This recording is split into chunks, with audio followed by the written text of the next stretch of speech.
Vale, pues ya ha empezado la grabación de esta segunda clase de la asignatura de visualización de datos. Hoy tenemos la primera clase teórica que va sobre conceptos teóricos y fundamentos, así un marco general de la visualización.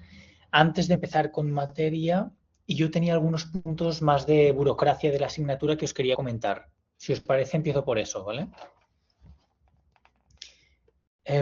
Vale, la primera cosa, en la tutoría inicial surgió la duda de si el Power BI que está libre que es gratis, en la versión desktop, nos serviría. Y en principio no, o sea que realmente necesitamos la que nos proporciona Virtual Labs, es la que se nos proporciona desde la VIU, porque necesitaremos el Power BI que nos permita publicar las visualizaciones que hagamos. Por tanto, sí que os animaría a aseguraros que podéis acceder a Virtual Labs. Yo, por ejemplo, estoy teniendo algún problemilla y estoy en contacto con ayuda técnica para que me ayuden. Y ya os digo que esto seguramente será como de aquí 2 semanas que empezaremos a mirar el Power BI, ¿vale? Eso es el primer recordatorio.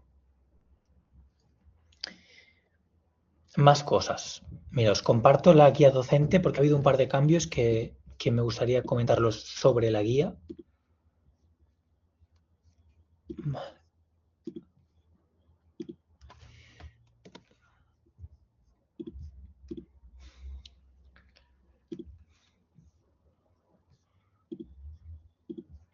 Ok, veis todos aquí la guía docente. Primera cosa que quería comentar. Vaya, no está aquí. Un segundo.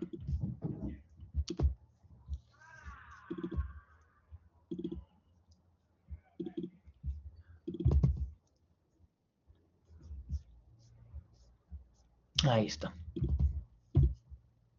Perdona, es que lo que...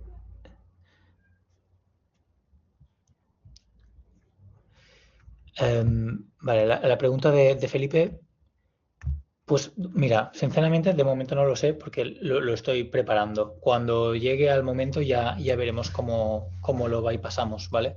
De momento no me he podido mirar esto. A ver, lo que os quería comentar, que esto no está subido en el campus, pero bueno, sí, pero ya está planeado. ¿Recordáis que un 10% de la evaluación era un test sobre los vídeos que hay colgados de la asignatura? Pues he pensado que lo podríamos hacer el día 20 de este mes, el 20 de marzo. Haríamos nuestra sesión de análisis de visualizaciones para el análisis de datos, la haríamos en 1 hora, porque realmente bueno, se puede resumir, o 1 hora y poquito. Y entonces, en la segunda hora os dejaría tiempo para que completarais el test del vídeo, ¿vale? Se tendría que hacer entonces. O sea, le haríamos, entiendo, bueno, le haríamos de 9 a 10. Por tanto, eh, la pregunta de Roger, no, en principio estaría para... Vale, por otra, porque debes estar en otra franja o... Bueno, es igual, sea como sea. Puedo preguntar si hay la opción de habilitar desde el vídeo todo el día. Entonces, quien esté en la clase y lo quiera hacer de 9 a 10, hora española, peninsular, perfecto. Y si no, que se puede hacer a lo largo de ese día, del día 20 de marzo. Sí, vale, pues mira, intentaré que sea así, ¿vale? Lo preguntaré con el director del curso. Eh, vale, perfecto. Bueno, pues, o sea, me parece sensato. Claro, el test en sí tendrá su límite de 1 hora, lo empieces cuando lo empieces, pero bueno, esto ya está claro. Vale, esto sobre la prueba del vídeo. Bueno, he añadido alguna info sobre las franjas horarias del examen final. Para la primera convocatoria, eso será el 8 de mayo y la segunda el 14 de julio, y en ambos casos habrá una franja A y una franja B, que he decidido que serán estas. Y esto sí que desde la dirección me lo han dicho muy claro, que el examen no puede estar abierto todo el día, sino que tiene que haber esas dos franjas. No me preguntéis por qué, pero realmente yo no creo estas reglas. ¿Vale? Vale, pues esto actualizaré la guía docente porque me doy cuenta que no está faltaba esta información de que el test de vídeo se hará el día 20 de marzo, que es de aquí 2 semanas. Y la otra cosa que os quería comentar es que ya está disponible el tema del foro de debate, que es, si vais aquí al apartado de debates, foro de debate, he añadido un primer prompt, que de hecho es todo lo que haré. No publicaré más sugerencias de debates. Eso no quiere decir que no estáis más que bienvenidos de añadir vosotros nuevos debates que queráis. Pero lo obligatorio es hacer una contribución sobre este foro de debate, ¿vale? Una contribución original, como comentamos el otro día. Esto ya lo tenéis disponible tanto el grupo A como el grupo B. ¿Ok? Y ya, última cosa de burocracia, antes de ponernos con los contenidos, es que había bastantes cosas, ¿eh? Es que el grupo, bueno, ya sabéis que el grupo B no tiene un docente diferente, yo me encargo de ambos grupos, entonces, cuanto a las videoconferencias, las hacemos todos en el aula del grupo A, pero entonces para los estudiantes que estén aquí del grupo B, que sepáis, ahora estoy en el aula del grupo B, quien sea del grupo A que se tape las orejas y que no, esto no le aplica para nada, pero quien sea del grupo B, que sepa que en el apartado de videoconferencias, aparte de tener los links para ir accediendo a las videoconferencias en directo, que esto ya lo comenté, en el apartado de grabaciones se irán subiendo una a una las grabaciones que vayamos haciendo de las videoconferencias, ¿vale? Esto para los del grupo B, las grabaciones las encontráis aquí. Los links a las videoconferencias y las grabaciones. ¿Alguna duda de esto? De estos rollos burocráticos.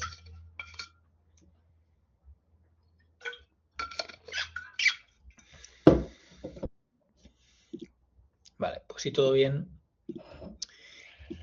le metemos caña al tema de hoy.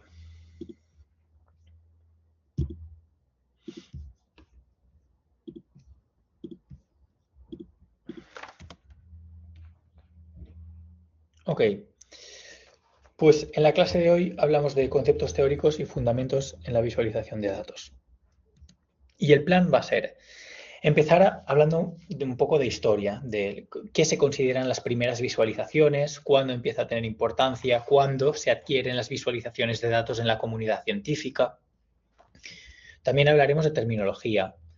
Daremos algunas pinceladas sobre la teoría de la visualización. Ya veréis que en esta asignatura tiene el rollo más formal o más matemático de los datos, pero después hay un tema más de psicología, diría yo, de la percepción, cómo funciona nuestra vista y qué propiedades de los gráficos son más salientes para nosotros, para los humanos. Y entonces, ya te digo, ahí está de doble componente, más de datos y más de psicología. Bueno, pues teoría de la visualización tiene más que ver con la psicología de la visión. Hablaremos de por qué visualizar datos, propiedades de la visualización, elementos de la visualización, fases, y acabaremos con un ejemplo de una mala visualización que en su día se dice que fue la causa de un gran accidente que hubo en un cohete que se disparó y que murieron civiles y tal. Y se atribuye a una mala visualización. Ok, entonces, empezando por la historia. No somos los primeros en preguntarnos cómo representar los datos. De hecho, estirando un poco el chicle, el arte rupestre se puede considerar una manera de transmitir costumbres o modos de vida. No están representando datos numéricos, pero sí están representando eso, sus costumbres. Incluso, bueno, yo no entiendo mucho de esto, pero me imagino que a lo mejor daban las recolecciones que hacían, etcétera, etcétera. Estas diapositivas sí las voy a subir, no lo he hecho aún, pero tienes toda la razón, me la apunto de deberes.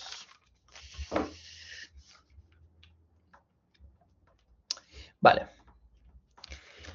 Otro ejemplo de, ya te digo, estirando el chicle, porque la visualización de datos como la conocemos ahora, equipararla a una pintura rupestre o un mapa a lo mejor ya un poquito más.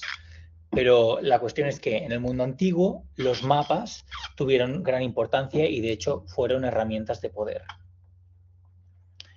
Los datos a lo mejor se empiezan a aparecer, las visualizaciones se empiezan a parecer un poco más a lo que conocemos hoy en día a partir de la revolución industrial.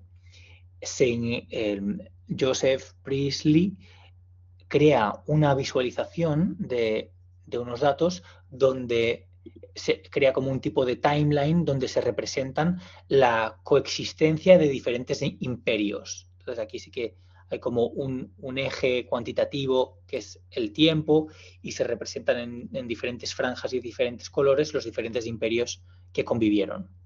Entonces esto ya se va pareciendo un poco más a lo que entendemos hoy en día por la visualización de datos.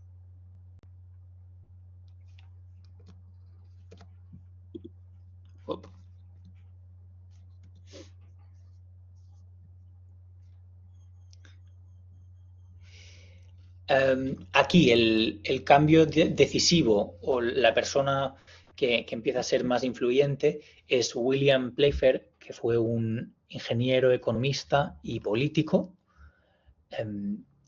que vivió en 1700-1800 y bueno, se dice que él fue el creador de muchos de los gráficos que usamos hoy en día.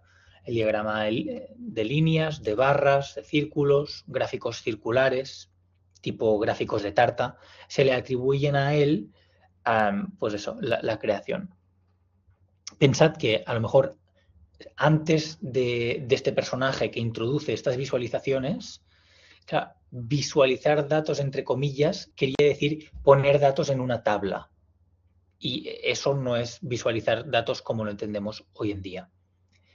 William Playfair es la primera persona que entiende que la comparación visual es más potente que la comparación de números en una tabla, que es como que tu cerebro procesa esa información y es capaz de hacer comparaciones de forma mucho más preatentiva, que se llama, inmediata, que no comparando numeritos en tablitas.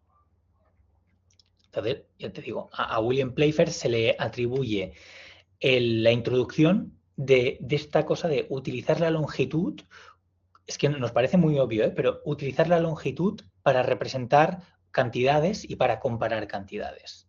Aquí tenéis un ejemplo de un gráfico que sinceramente no consigo ver bien qué es lo que está representando, pero hay diferentes magnitudes, una de ellas representada por la longitud de estas líneas. Y ya veis, está utilizando la longitud para representar una cantidad numérica y así hacer mucho más disponible la comparación entre las diferentes. Claro, nos meteremos de aquí un rato en ¿y por qué comparar longitudes es más intuitivo que comparar números? Esto tiene que ver, si algo tendrá una explicación evolutiva, ¿no? de cómo ha evolucionado el sentido de la vista para hacernos mucho más sensibles a las longitudes y no a las formas que representan conceptos abstractos como los números. Eso ya es un nivel más, esa información no está tan inmediata en nuestro cerebro. Bueno, pues la cuestión en visualización de datos es utilizar esas características que son tan innatas y tan inmediatas para nosotros, como la longitud de una barrita, para transmitir un mensaje, bueno, el mensaje que nos interese transmitir. A todo eso, aquí tenéis un artículo con más información sobre el papel de este hombre en la visualización de datos. Y como, bueno, esto lo tendréis disponible, ya podréis visitar estos enlaces.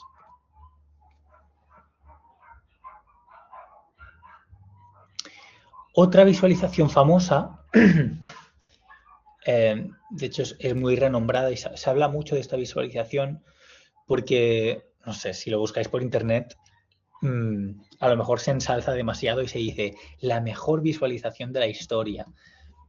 en algún sentido, lo que esta visualización destaca mucho, bueno, primero porque es muy antigua, y pues que además consigue resumir mucha información en poquito espacio y sin estar muy cargado y aún siendo intuitivo, ¿no?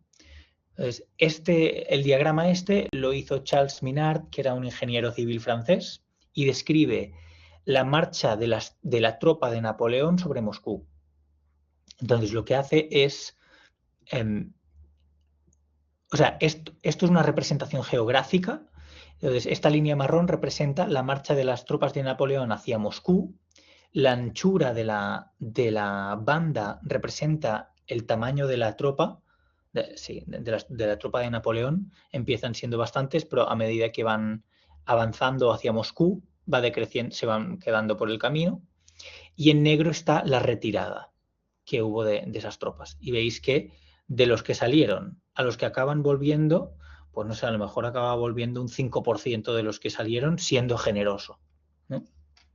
Por tanto, este gráfico, esta visualización, hace bien en representar, ya solo con lo que he explicado, el volumen de las tropas, la localización geográfica, la dirección y sí, y de hecho, hasta ahí, con lo que he explicado, eso es lo que representa. Pero es que además hay numerillos que van dando la temperatura. O sea, aquí la definición es mala, pero juraría que estos numerillos de aquí van dando la temperatura en los diferentes momentos. También se representan diferentes accidentes geográficos, como que aquí la tropa pasa un río, aquí hay otro río. Y también hay fechas que juraría que son estos numeritos de aquí. Por tanto, volumen de tropas, localización geográfica, temperatura, fechas, río, accidentes geográficos. No, perdón, me doy cuenta que la temperatura tiene pinta de ser esto de aquí, este gráfico. Mucha información, muy bien condensada, sin sobrecargar. En ese sentido, se toma esto como una referencia de una muy buena visualización de datos. De hecho, esta visualización sigue siendo aceptada y válida en la comunidad científica hoy en día.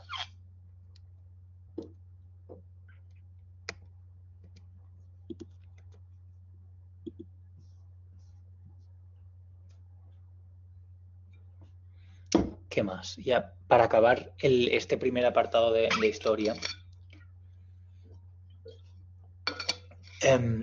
Este es un gráfico que realizó un médico inglés, se considera como precursor de la epidemiología y que pretende estudiar un brote de cólera en Londres.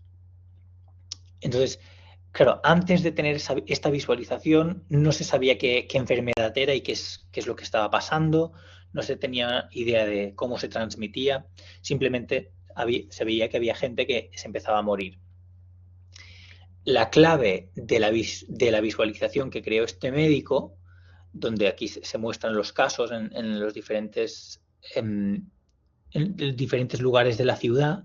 Aquí también, aparte de dibujarte los casos de la enfermedad, se dibujan las cañerías, las comunicaciones de agua, las cañerías y las bombas de agua. Entonces, a partir de esta visualización se considera que se tuvo un indicio para pensar que esto era cólera y que la transmisión estaba ocurriendo a través del agua. Y que la gente afectada pues estaban todos comunicaditos por las mismas cañerías. Y de hecho esto fue un hecho crucial para tratar el brote y de hecho para demostrar a la comunidad científica que la visualización de datos tiene sentido y tiene una cabida y que permite plantear hipótesis. O sea, primero permite olerte cosas, ¿no? Plantearte hipótesis, pero incluso también corroborarlas o refutarlas. Por tanto, hasta aquí lo que quería explicar de los antecedentes históricos o el contexto histórico de la visualización de datos.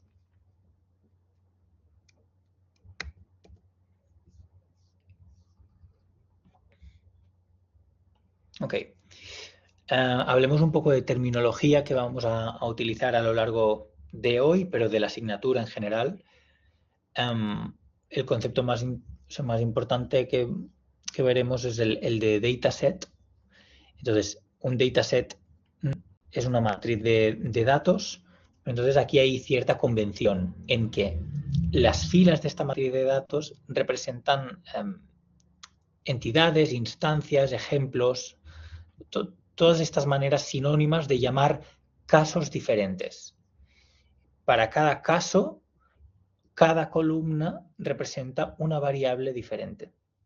Aquí tenéis, o sea, este ejemplo que está puesto aquí, cada fila es una flor. Y de esta flor, la primera columna mide la longitud del sépalo, la segunda la amplitud del sépalo.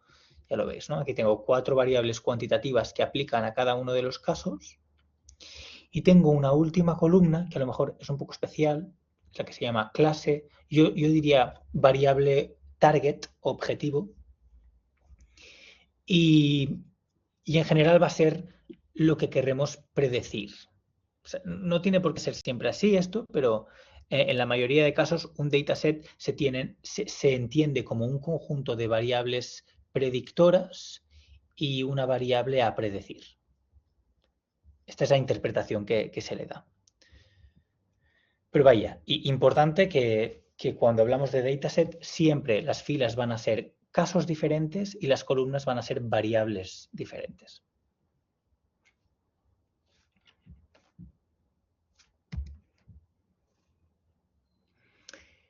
Después de esta mini mención de terminología, empezamos a hablar de teoría de la visualización.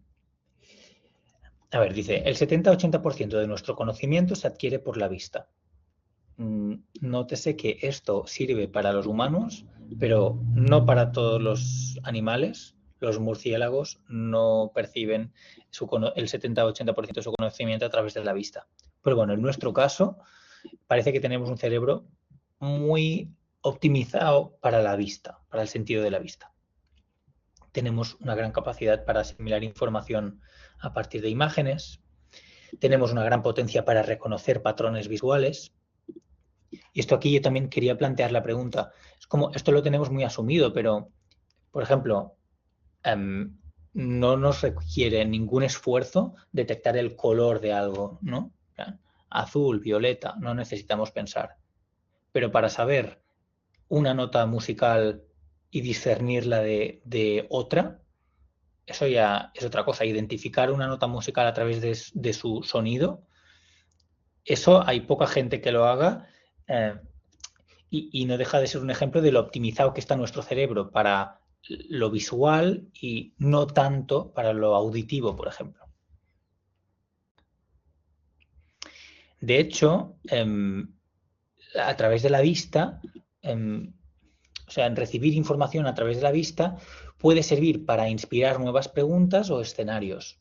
Imagínate, si tú ves una evolución del precio de una acción en bolsa y ves que baja, baja, baja, pues esto te da para hacerte nuevas preguntas como, bueno, tiene pinta que tiene una tendencia a bajar. ¿Quiere decir eso que seguirá bajando?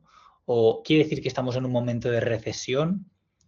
Lo visual da pie a hacernos nuevas preguntas, analizar tendencias, plantear hipótesis, ver casos atípicos, bueno, todo lo que se pone aquí. Entonces, en esta asignatura y en la visualización de datos, el objetivo es optimizar la comprensión de lo que se quiere transmitir usando herramientas visuales. Vamos a aprovechar que nuestro cerebro está tan pensado para recibir información a través de los ojos, para transmitir los mensajes que a nosotros nos interese transmitir.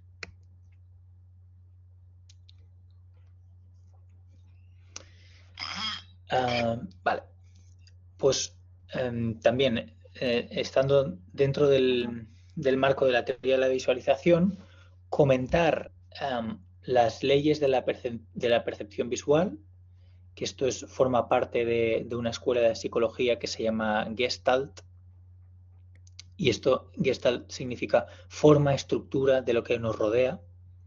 Entonces, aquí no ponemos todas las leyes de la percepción visual porque no todas tienen relación con la representación de datos, pero hay algunas que sí. Entonces, esto puede parecer muy obvio, pero si a ti te pintan este dibujito o este dibujito, tú automáticamente, sin pensar nada, con este dibujito agrupas tres clases. Esto, esto y esto. O sea, estos puntos tienen algo en común, esto es algo en común, esto es algo en común. Pero si los pones todos igual de cerca, nunca se te pasaría por la cabeza decir que, ay no, es que estas dos primeras columnas tienen algo en común que estas dos segundas no tienen. Bueno, porque la proximidad, por esto, porque tendemos a agrupar objetos por proximidad. Estos están más cerquita, estos más cerquita, estos más cerquita. Bueno, igual que esto, tendemos a agrupar objetos por semejanza. Si te pintan esto, no hace falta pensar para saber que la fila 1, 3 y 5 tienen algo en común que la fila 2, 4, 6 no tienen, porque la fila 2, 4, 6 tendrán algo diferente en común. ¿Me explico? Agrupamos sin pensar por proximidad, por semejanza, agrupamos por continuidad, puntitos que están continuos. O sea, aquí en vez de ver puntos separados, vemos dos líneas y pensamos que estos están representando algo, tienen alguna historia en común y estos algo en común también. Y eso es por la agrupación por continuidad. También agrupamos por conectividad.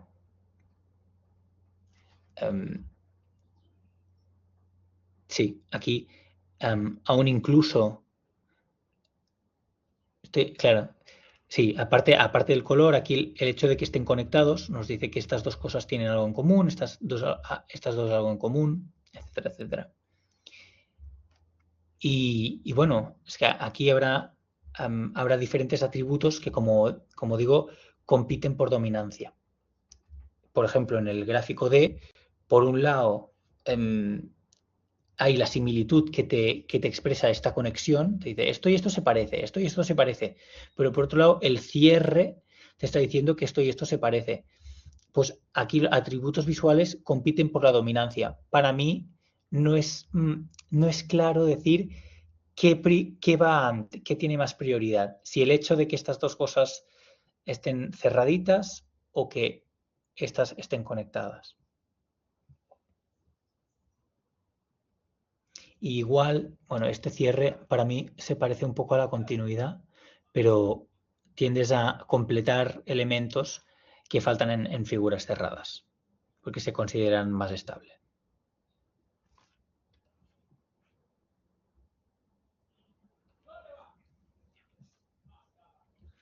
Siguiendo con, pues eso, con entender cómo el cerebro procesa este reconocimiento de patrones visuales, pues fijaos esto, esa demostración de que el cerebro no lee letras, sino que reconoce patrones, es que tú puedes leer esto y no requiere mucho esfuerzo para saber qué pone. Dice, según un estudio de una universidad inglesa, no importa el orden en que las letras estén escritas, la única cosa importante es que la primera y la última letra estén escritas en la posición correcta.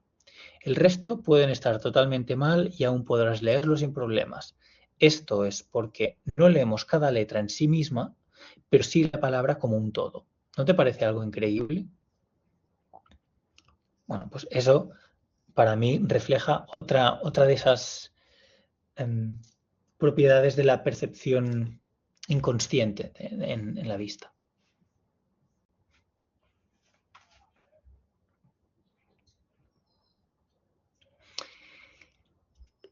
Claro, entonces, ¿por qué visualizar los datos? ¿No? ¿Qué tiene cuál es la ventaja de hacer visualizaciones de datos y no mirarnos datos en tablas? ¿No? Los datos inicialmente están pensados para tener esta forma.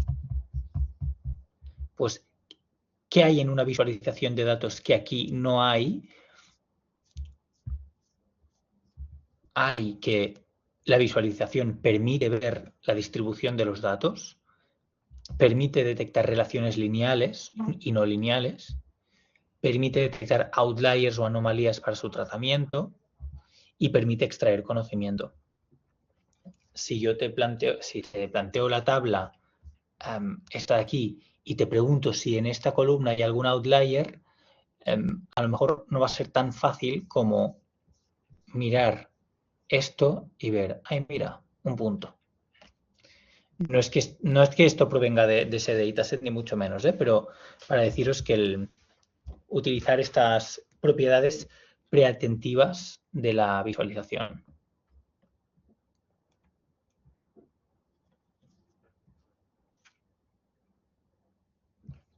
Y un poco lo que venimos diciendo, ¿no? Aquí hay un ejemplo de cómo la visualización te permite detectar algo que en formato dataset tabla no detectaría, o sería mucho más difícil detectar. Dice, en 1963, la compañía de aerolíneas norteamericana Pan Am utilizó la representación gráfica de tipo serie temporal entre el 49 y el 60 del número de pasajeros al mes para predecir la demanda futura. Si tú te miras esto de aquí, número de pasajeros a lo largo de los años, puede ser que detectes, bueno, se ve que desde aquí hasta aquí hay un crecimiento, ¿no? Pero de ninguna de las maneras, o sea, si llegas a una conclusión, tardas más que mirando su representación en serie temporal. En serie temporal ves que hay una tendencia creciente, pero además, ¿qué otro patrón que se detecta aquí sin pensar demasiado? ¿Qué más veis en esta visualización?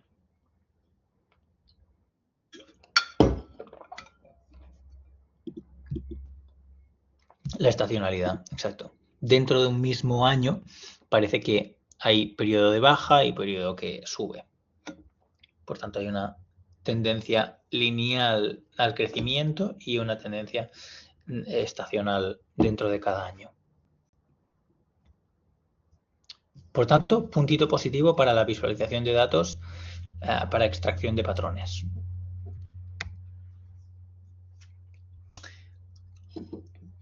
Ok, pues en este sentido, también hablando de los patrones que nos permiten ver los gráficos, que las tablas no nos permiten descubrir con tanta facilidad, está un dataset diseñado para esto precisamente. O sea, aquí hay 4 conjuntos de datos, cada uno tiene 11 puntos XY, ¿no? O sea, aquí hay 11 filas de números y están en 4 grupos diferentes, y esto fue diseñado por este estadístico con la intención de crear conjuntos de datos que tengan los mismos estadísticos. O sea, estos datos están pensados para que, por ejemplo, la media de los valores de X sea 9, pero tanto para el primer grupo como para el segundo, el tercero y el cuarto. La media de las Y, bueno, perdona, sí, la media de las X es todo lo mismo. La varianza de las X también es toda la misma. La media de las Y dice que es 7,5 para todos los grupos. La varianza también. ¿Qué más? La correlación entre X e Y, esta medida de la asociación lineal, es igual en los 4 datasets. Incluso la recta de regresión para los 4 grupos sería la misma. Entonces, si no existe la visualización de datos y solo nos guiamos por términos estadísticos, como numéricos, es difícil diferenciar estos 4 comportamientos. ¿Por qué? Porque estos 4 grupos muestran relaciones muy diferentes entre X e Y. Y la gran sorpresa es a la que hagamos la visualización de cada uno de estos grupos. Sin más dilación, Esto es lo que pasa. Primer grupo muestra una tendencia más o menos lineal, creciente lineal. Segundo grupo, tendencia cuadrática, o sea, no lineal cuadrática. Tercer grupo, tendencia superlineal, pero con una anomalía. Y último grupo, si os fijáis aquí, todos los valores de X son 8, todos los valores de X son 8, excepto uno que también aquí hay un outlier. Pero vaya, el estadístico Anscombe ya lo diseñó precisamente sí, para obtener 4 conjuntos de datos con los mismos descriptivos estadísticos, pero que a la hora de visualizar se viera claro que están representando relaciones totalmente diferentes. Por tanto, seguimos sumando el mismo punto positivo para la visualización de datos. La visualización de datos te permite entender de una forma intuitiva algo que el estadístico descriptivo a lo mejor se quedaría corto. Esto es súper famoso, el cuarteto de Anscombe, y de hecho se han creado aún más versiones, o sea, aún más conjuntos de 11 puntos con la misma media, o sea, con los mismos estadísticos, pero con comportamientos totalmente diferentes. Aquí tenéis pues, más ejemplos de extensión del cuarteto de Anscombe. Y si queréis, aquí tenéis una referencia para ver esta misma idea.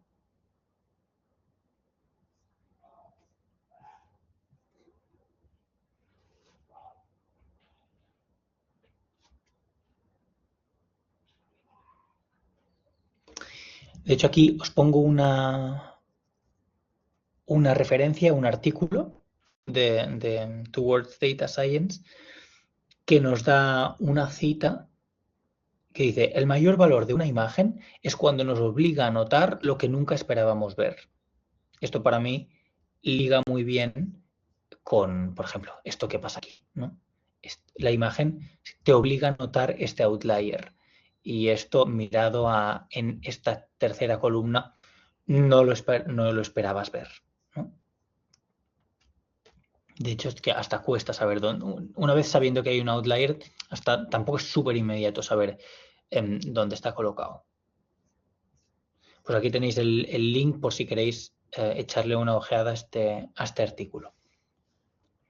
Este hombre, el John Tukey, yo juraría que es el primero, es el inventor del Exploratory Data Analysis, que yo entiendo que esto es como un conjunto de herramientas que incluyen la visualización de datos para, bueno, pues para eso, para explorar un conjunto de datos.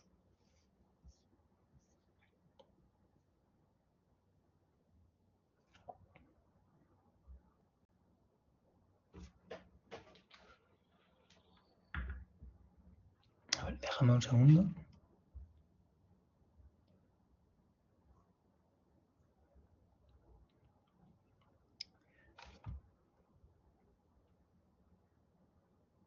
Vale, bueno, si os parece, hagamos un break de 10 minutitos y después recuperamos aquí donde estamos. ¿Vale? Nos vemos en 10 minutitos y seguimos con esto, ¿vale? Ok, pues hasta ahora. Mira, de mientras iré subiendo la diapo al aula para que la tengáis.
Hola chicos, ¿seguimos?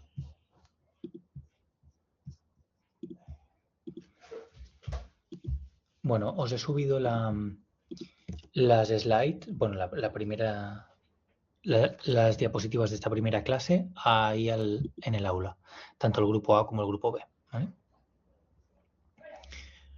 Ok, pues íbamos ahora a empezar a hablar sobre las propiedades de la visualización. Y de lo que hablamos primero son de los atributos de la visualización. Y estos son propiedades que se detectan casi de inmediato, menos de 200 o 250 milisegundos, y son propiedades que se detectan sin esfuerzo o mínimo procesamiento adicional por parte del cerebro. O sea, estas propiedades a veces se les llama preatentivas. No necesitas pensar para detectar la posición de un punto o no necesitas pensar para clasificar la forma de algo. Pues igual, bueno, aquí tenéis la lista de estas propiedades preatentivas. La posición, la forma, el tamaño, el color, el tono, la textura y la orientación. Con estas propiedades son con las que se juega a la hora de crear visualizaciones de datos. Porque ya os digo, nos interesa para una visualización que la persona que lo está viendo no tenga que pensar. Sí, cuando miran números en una tabla, a lo mejor tiene que mirar detenidamente o no. La tabla no le está enseñando de forma inmediata lo que se quiere transmitir. Pero con la visualización lo que se pretende es usar estas propiedades que van como directo a nuestro subconsciente para transmitir el mensaje que queremos, que no requiera esfuerzo. Gracias por ponerlo con estas palabras, Roger. Entonces, de estas propiedades, ¿hay algunas que dominen sobre las otras? Bueno, a lo mejor cogido un poco con pinzas, pero ahora tengo un ejemplo que podríamos ser un poco críticos, ¿eh? Pero en el ejemplo que pongo ahora yo lo que quiero demostrar es que el color predomina sobre la forma. Y lo hago, a ver, así. Dice, algunas de estas propiedades se detectan más rápidamente que otras. Por ejemplo, podemos detectar variaciones del color más rápidamente de lo que podemos detectar variaciones en la forma. Si te pintan esto y te dice, ¿cuántos 5 podemos encontrar? Bueno, no es del todo fácil, pero si te dicen cuántos 5 podemos encontrar, ahora ya está clarísimo, ¿no? Bueno, pues según esto sería como un argumento a favor de que el color predomina sobre la forma. Lo que yo creo es que también, sí, o sea, si aquí hubiese habido muchos colores diferentes y vale, el 5 de color rojo, pero cada número de un color distinto, el 9 amarillo, el 0 verde, tal, en este caso ya no hubiese sido tan fácil saber que hay 3 5, ¿no? Quiero decir que esto también depende o sea, que esto deja de funcionar cuando hay muchos colores. De alguna manera, los atributos compiten en nuestro cerebro por tener la dominancia.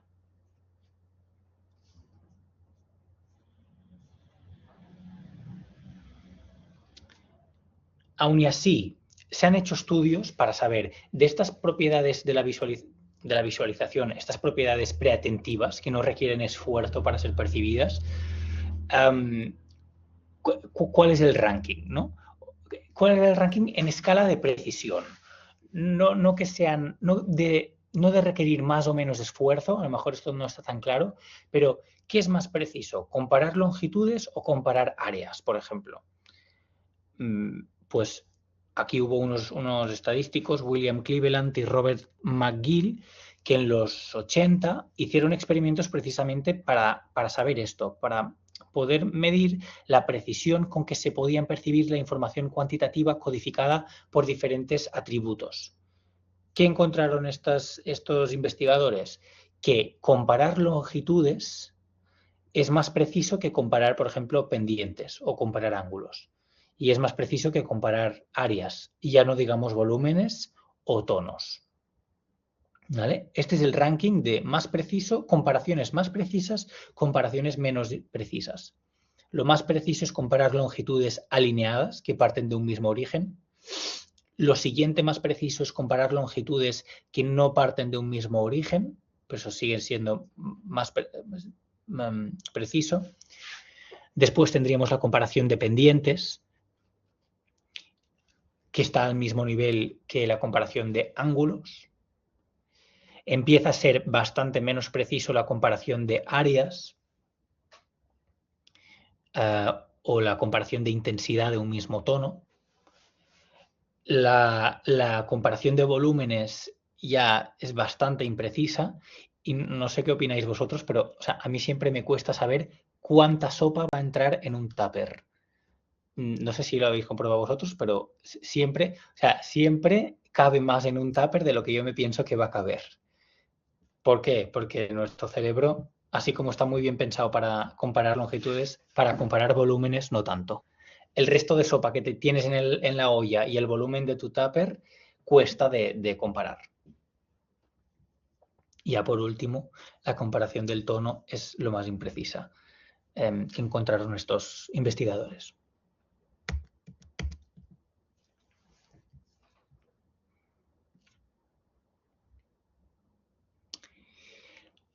Ok, entonces, a la hora de crear visualizaciones, obviamente de lo que acabamos de hablar lo tendremos en cuenta, ¿no? Si queremos hacer comparaciones, pues utilizaremos barras que parten de un mismo sitio. Pero también es importante saber qué tipo de dato tengo a la hora de decir qué propiedad visual voy a utilizar para la representación.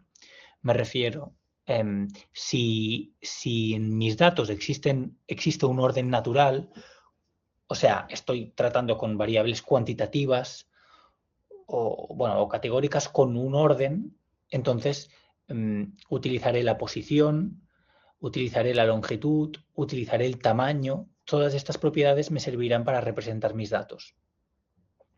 Esto es, por ejemplo, si yo estoy representando las alturas de gente en una clase o algo así, ¿no? Por otro lado, si lo que estoy representando son tipos de flores, girasol, amapola, rosa, aquí no existe un orden natural y el tipo de propiedades visuales que utilizaré para representar estas clases pues serán estilos de línea, formas diferentes, colores diferentes para las diferentes clases, etcétera. Por tanto, estos atributos visuales van ligados con la estructura de nuestros datos, diría yo. Y aquí pongo... bueno, aquí el color tiene un asterisco porque una cosa es utilizar el color para representar diferentes clases, ¿no? Pues a lo mejor el girasol es etiqueta amarilla, la amapola, etiqueta roja, tal, lo que sea.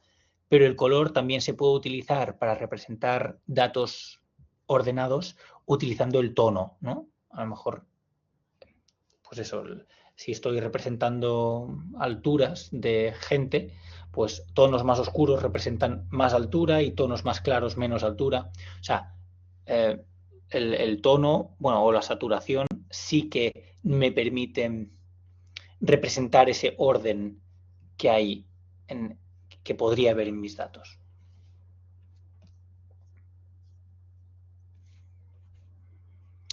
Bueno, y antes, un pequeño comentario de ojo al utilizar el color en las visualizaciones, porque ya se sabe que los colores no tienen el mismo significado en todas las culturas o los contextos. Por ejemplo, el rojo en Occidente es peligro, advertencia, también amor, energía, Navidad. Pero en Oriente el rojo es fortuna, buena suerte, felicidad. En verde, el verde en Occidente es vida, fertilidad, crecimiento. Y en Indonesia, por ejemplo, el verde significa prohibido. Total, que hay estos diferentes matices culturales para un mismo color y se tiene que tener en cuenta a la hora de crear representaciones gráficas. Y aquí estamos, ya que hablamos del color y hablamos de, bueno, su significado cultural, aparte también comentar que el color tiene una muy buena función, por ejemplo, para separar diferentes clases de lo que estás representando. Ya te digo, si estás representando las sí, diferentes especies de flores, puedes utilizar diferentes colores para representar cada especie, pero no uses más de aproximadamente 8 colores porque entonces ya pierde su funcionalidad. Ya dejas de distinguir una clase de la otra. Orientativamente se toma 8 como el número máximo de colores para una representación.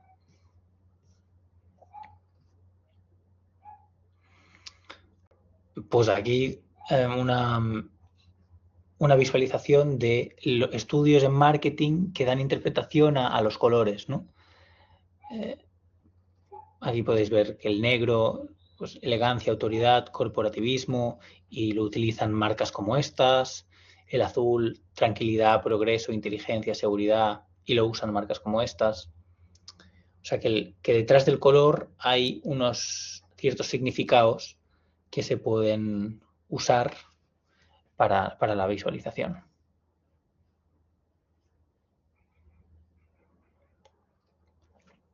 Okay, esto cuanto al color. Vamos a hablar ahora del tamaño. Dice, en una dimensión geométrica nos resulta sencillo realizar comparaciones. De hecho, es lo más preciso para realizar comparaciones. Longitudes que parten de un mismo sitio. Ya vimos que eso fue estudiado como la manera más precisa de realizar comparaciones. Lo que no es tan preciso, ya hemos mencionado, es en 2 o en 3 dimensiones hacer comparaciones. Quiero decirte que este cuadrado y este rectángulo tienen la misma área, pero si no me lo ponen, a mí me cuesta saberlo. O sea, no usar el área para realizar comparaciones de magnitudes. De hecho, aquí me he puesto esta imagen para recordar que un error bastante típico es bueno, los gráficos de burbujas, el área de la burbuja representa una cantidad, ¿no? Entonces, lo que no tenemos que confundir es que una burbuja que tiene el doble de radio que otra, o sea, a ver, no sé si podría mirarme algún ejemplo. Tómate esta burbuja y esta de aquí, ¿no? Si esta tiene un radio de 1, esta supongamos que tiene un radio de 2, pero la diferencia en área, esta no es el doble de grande que esta. ¿Esta cuánto es de grande respecto de esta?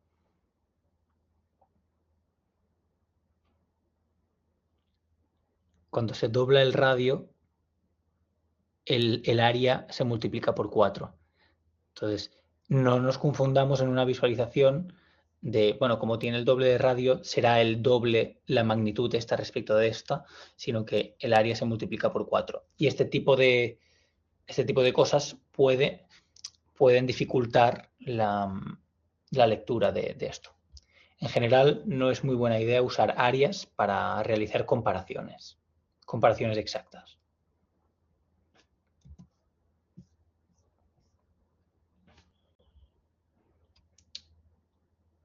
Ok, pues ya habiendo hablado de algunos de los elementos de la visualización, como el tamaño, las áreas, el color, pasamos ahora a hablar de elementos de la visualización. Y aquí me gustaría que visualizáramos un vídeo, y este vídeo está pensado para ejemplificar o que identifiquemos estos 3 elementos de la visualización. Primer elemento, el objetivo. ¿Qué quieres transmitir? Segundo elemento de la visualización, el mensaje, ¿cómo lo quieres transmitir? Tercer elemento, la audiencia, ¿a quién va dirigido? Es importante tener en cuenta estos 3 elementos para crear una visualización apropiada. Entonces, vamos a ver.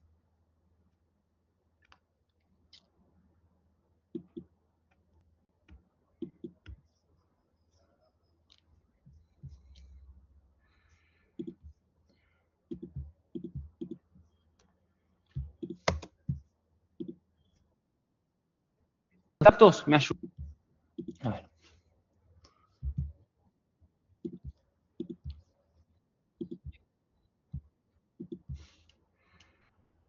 Vale.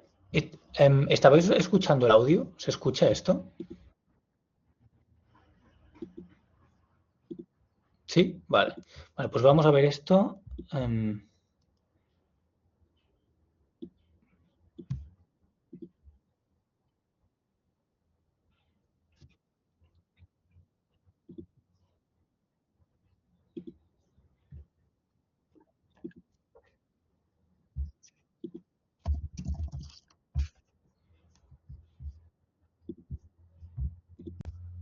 Ahora nos estaba escuchando. No, pues espera un segundo, vuelvo. Ah, a ver. Decidme si ahora sí. Dos historias en las cuales los datos me ayudaron a cambiar de opinión. La primera tiene que ver con mi tesis doctoral que defendí en marzo pasado. Buscando algún tema sobre el cual investigar, surgió uno que era muy recurrente en las discusiones con mi papá. ¿Por qué hay países ricos y por qué hay países pobres? No se trata de una pregunta original, de hecho lleva décadas de discusión en las ciencias sociales. Pero a mí me interesaba ver si podía aportar algo propio. Mi idea original era que había una relación directa entre industrialización y desarrollo económico. De modo tal que todo país especializado en industria, es decir, que exporta productos industriales, necesariamente es un país desarrollado. Y a la inversa, mi idea era que todo país especializado en recursos naturales, es decir, que exporta materias primas, necesariamente es un país subdesarrollado. Bueno, me puse a buscar datos y encontré un montón. Y los volqué en este gráfico. Fíjense, arriba van a aparecer los países especializados en industria, que exportan productos industriales. Y abajo van a aparecer los países especializados en recursos naturales. Veamos qué pasa con los países desarrollados. No puse a todos para simplificar. Fíjense, la mayoría está arriba del gráfico, es decir, exporta productos industriales. ¿Quiénes están ahí? Está Estados Unidos, está Japón, Alemania, Corea, Francia. Sin embargo, hay tres países que son muy desarrollados y que están en la parte de abajo del gráfico y exportan mayormente recursos naturales. ¿Quiénes son? Australia, Noruega y Nueva Zelanda. Veamos ahora qué pasa con los países en vías de desarrollo. Y de alguna manera pasa lo contrario. Tenemos a la mayoría de los países en vías de desarrollo que está abajo del gráfico, es decir, está especializado en recursos naturales. Tenemos a Argentina, los países sudamericanos, los países africanos o los de Oriente Medio, por ejemplo. Sin embargo, hay un puñado de países en vías de desarrollo que está en la parte de arriba del gráfico, que exporta productos industriales, como México, Tailandia, Filipinas o China. Entonces, tras el contacto con los datos, mi idea original tenía que ser cuanto menos matizada. Ahora, ¿podría ser que no hubiera un mejor común denominador del desarrollo económico? Bueno, seguí jugando con los datos y encontré que lo que yo llamo el índice de capacidades tecnológicas de los países, es decir, los gastos en investigación y desarrollo como porcentaje del PBI que tiene cada país y las patentes per cápita que tiene cada país, al parecer correlaciona un poco mejor con el desarrollo económico que si exportan recursos naturales o industria.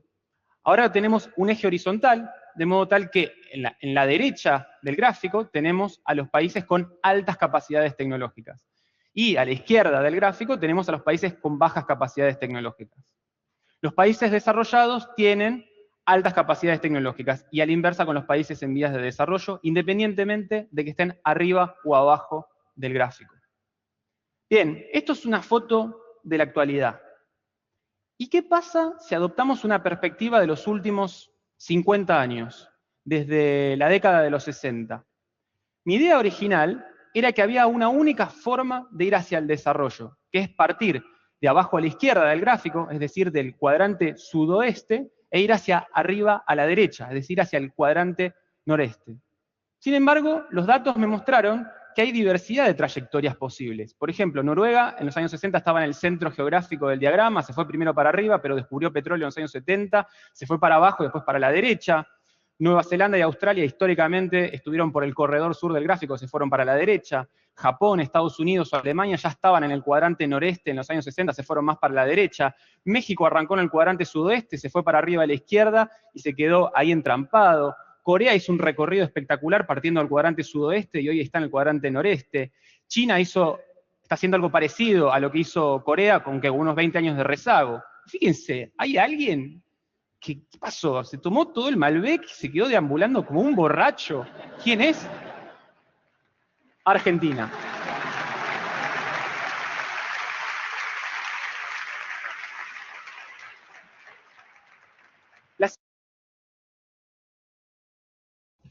Bueno, pues este era el vídeo que quería que visualizarais. ¿Qué os ha parecido? ¿Os ha gustado? ¿Os ha entendido bien?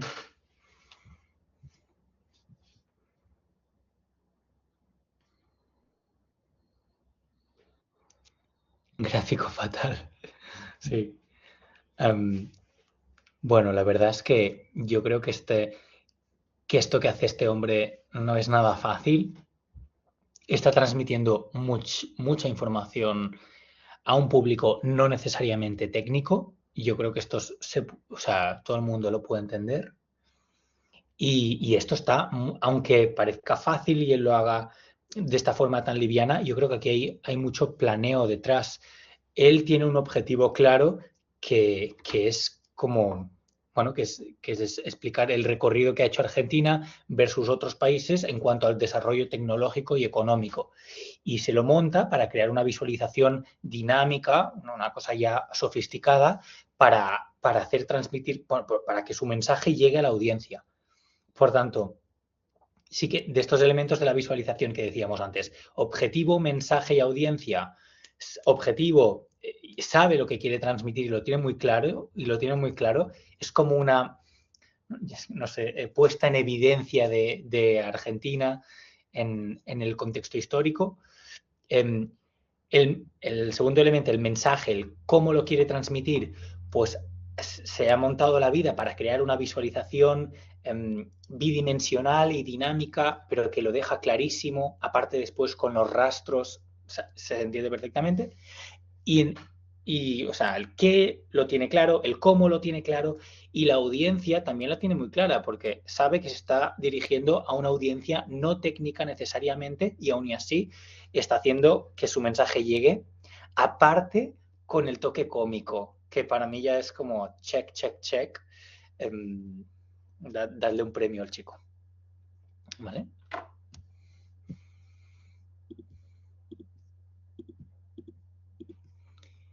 Bueno, pues volviendo a nuestra diapo, esto como ejemplo de objetivo, mensaje y audiencia.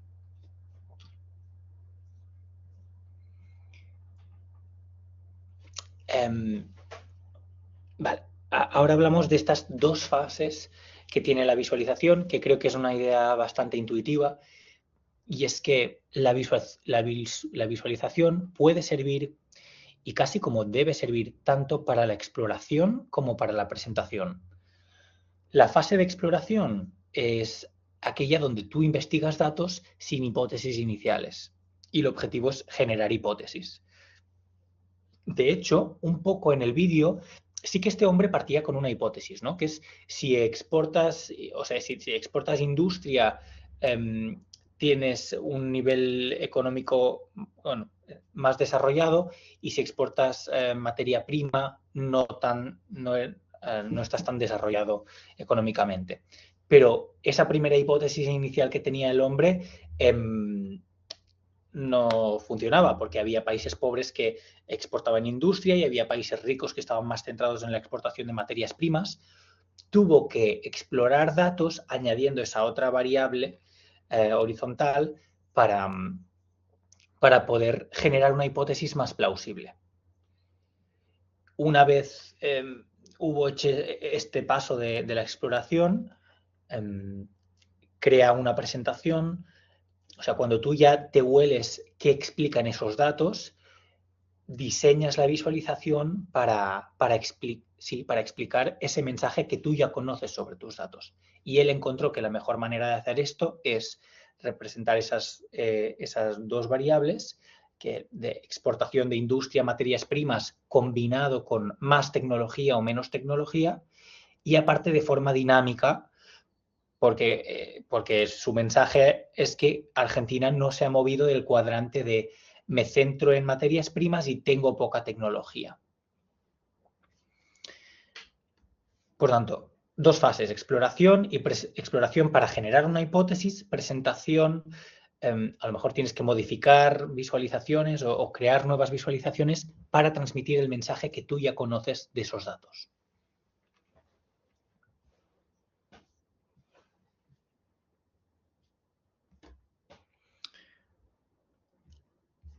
Bueno, y un pequeño comentario que tenía apuntado. En esta fase, en la fase de presentación, es muy habitual combinar la visualización con métodos estadísticos tipo pruebas de hipótesis o técnicas típicas para, pues eso, para aceptar, para refutar hipótesis, sí, como estadística inferencial, etcétera.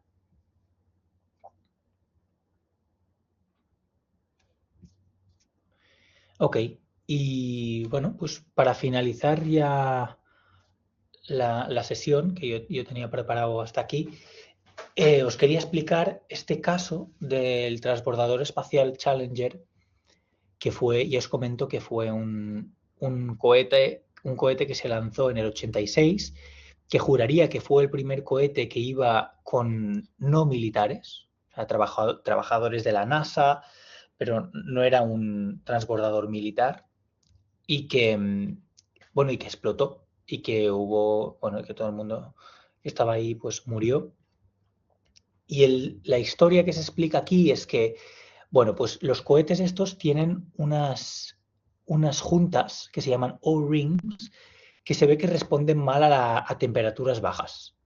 Entonces se ve que se habían hecho pruebas de lanzamientos de estos cohetes para unas temperaturas ambientes pues en un cierto rango. Y resulta que el día que se iba a lanzar el cohete, el de verdad con personas, ¿no? El Challenger, hacía un poco más frío que los días donde se habían hecho las pruebas. Pero el tema es que la manera como se visualizó el daño que tenían las juntas en función de la temperatura que hacía ese día, pues era esta la visualización que se hacía. El daño de las juntas está representado por estas cositas así. Por esto es una junta dañada, esto es una junta dañada, esto también. Entonces, claro, de buenas a primeras no se hace muy inmediato el hecho de que a bajas temperaturas el daño de las juntas es mayor. Si yo ya te digo la hipótesis y tú te lo paras a mirar, dices, ay, mira, pues comparado con estas temperaturas, aquí los 57 Fahrenheit sí que tiene más daño, los 58 tiene más daño, y las otras mayores no tanto.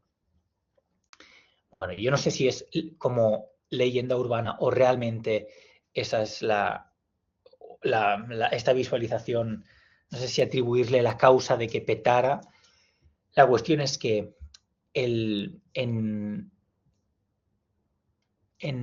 Edward Tufte en su libro, que este hombre es como el referente en visualización de datos, este es el que cuenta esta narrativa, ¿vale? El que te dice, la visualización que había en el momento era esta, no está nada claro con esta visualización que la junta se daña más a temperaturas menores, pero Edward Tufte te dice, si el gráfico hubiese sido otro gallo cantaría.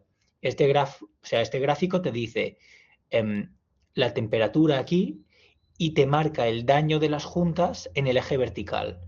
Entonces podéis ver que a más temperatura el daño de las juntas es menor. Estos son para las pruebas que se habían hecho, ¿vale? Y que a menos temperatura ambiental el daño de las juntas era mayor. Y el día que se quería lanzar el cohete, la temperatura estaba en este rango. Entonces, según este hombre, si este gráfico hubiese estado a la disposición de los ingenieros del transbordador espacial, a lo mejor se hubiese pospuesto el lanzamiento. ¿Vale? Por tanto, con esto reforzar la importancia que tiene esa capacidad de transmitir conclusiones sin esfuerzo, que decía nuestro compañero. Y esa capacidad que tienen las buenas visualizaciones de transmitir mensajes, hipótesis sin esfuerzo. Y bueno, pues lógicamente de esto va a ir esta asignatura y de cómo optimizar eso y cómo hacer llegar el mensaje de forma más clara y eficaz posible. Aquí tenéis más referencias sobre este acontecimiento que ocurrió.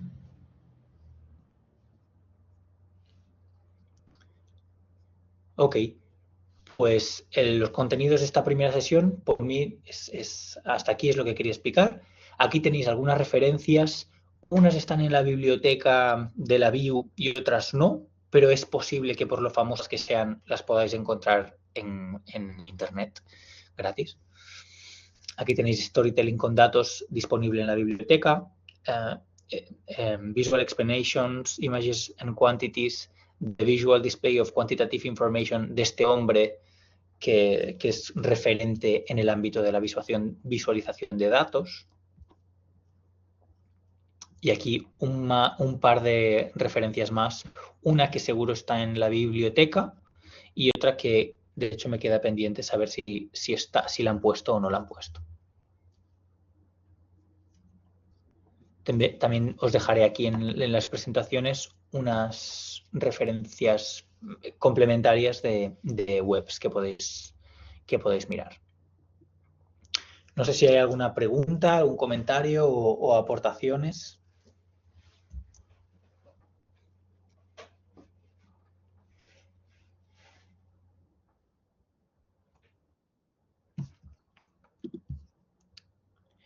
Bueno, pues me alegro que os haya parecido interesante. Sí. Sí. Esta asignatura no es la típica, entiendo, de moler datos y crear modelos. A lo mejor es más soft, pero no menos importante. Y, por ejemplo, el transportador Challenger y cómo crear buenas visualizaciones. Entonces, si os parece, nos vemos la semana que viene con tipos de gráficos. Va a ser la primera sesión y la de después juraría que ya será la primera actividad guiada. Juraría. ¿Vale?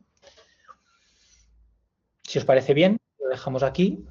Si hay alguna pregunta, adelante. Sí, adelante. Sí.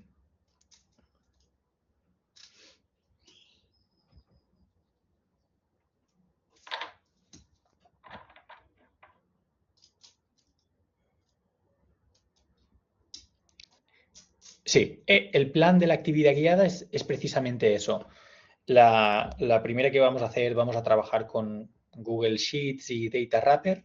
Yo iré haciendo cosas, pero la idea es que vosotros simultáneamente lo vayáis haciendo y que lo vayamos haciendo todos juntos. Y ya sabéis que habrá 2 preguntas adicionales que yo no haré y que servirán para, si me entregáis lo que hemos hecho en clase, tendréis un 8 sobre 10. Si queréis el 10 sobre 10, habrá 2 preguntas adicionales que no cubriremos en clase. Vale, muy bien. Perfecto. Vale, chicos, pues que tengáis buen fin de semana. Nos vemos martes a las 6. La semana que viene aún tenemos horario de 6 a 8. ¿Ok? Hora peninsular, España.